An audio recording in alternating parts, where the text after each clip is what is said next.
Welcome to the GodShow.us Daily. Tonight's main event is the Heavyweight Philosophical Championship. No, wait! I have the wrong card. That bout already happened in a different city.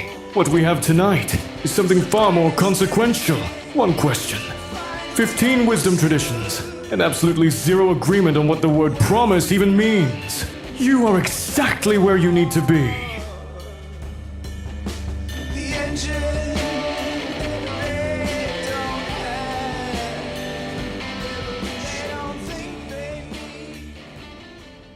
The GodShow.us is a free daily multilingual project where one question gets answered through 15 wisdom traditions.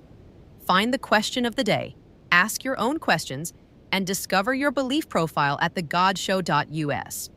Today's question: when is it right to stop keeping a promise that the other person forgot they ever asked for? The word doing all the work there is promise. Not stop. Not even right. Promise. Because a promise can be a contract. Bilateral, breakable when one party dissolves, or it can be a vow which belongs entirely to the person who made it, witness or no witness. Which one did you make? That single word splits the question into two completely different problems. When is it right to stop keeping a promise that the other person forgot they ever asked for?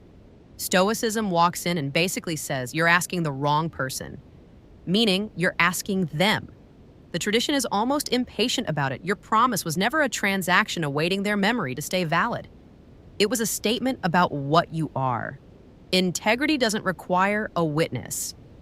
And I think the listener who finds themselves nodding hardest at that is someone who already knows deep down they weren't keeping this for the other person anyway. Epicureanism would like a word, because that framing is noble, but it can also become a trap. Epicurus is pretty blunt. When one side of a promise dissolves back into ordinary forgetting, continuing to carry it isn't loyalty, it's konsensantes. It's self-punishment. And unnecessary pain is, in his framework, just bad accounting. You don't get moral credit for hurting yourself quietly. Existentialism actually sharpens both of them. Sartre's move here is, the forgetting is irrelevant. It was always irrelevant. You weren't keeping the promise for them, you were authoring a version of yourself who keeps promises. Their amnesia doesn't release you, it just exposes that you were always free. Some people find that clarifying. Some people find it the most unsettling thing they've heard all week. Buddhism and Vedanta both go after the premise from the other end. Buddhism says the moment you're honoring no longer exists. You're tending a fire the other person walked away from without knowing it was lit. Vedanta asks, find the I who made the vow. Look carefully. Where is it? The wave doesn't owe the ocean its shape forever. They're not letting you off the hook. They're disputing whether the hook was ever real.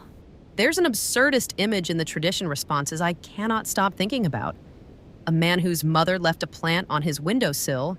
She never technically asked him to water it. And he watered it every week for years, through February. Through a move across the city wrapped in newspaper in the cold, through being furious at her, the plant is still alive. Nobody graded him for it. It was never logical. That is the parking lot outside a funeral reception version of this question. The promises that outlive the asking, that outlive the asker, that turn out to have always been about you.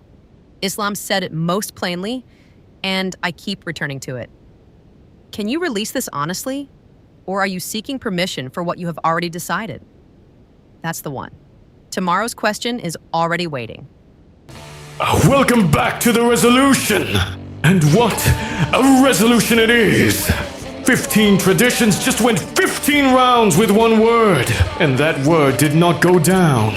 You, out there still holding the cup they put down and walked away from. The Stoics say you were always the only judge. The Epicureans say the bread is still warm. The absurdist is just out there carrying a plant wrapped in newspaper across a cold city. For no one, for everyone, for himself. If tonight's bout found you in the solar plexus, the GodShow.us is free. It's daily. It's available in multiple languages. And it only exists because people keep showing up and asking the hard ones. Support the show at the GodShow.us. The question box is open. TheGodShow.us would like to thank our sponsor, Typeset.us. When generic web typography is letting you down, refine your work for free using Typeset.us. And thanks to TheYorkMusic.com for our dark rock intro tune. The promise you're still carrying has an origin story. And tomorrow, somebody's going to ask about theirs.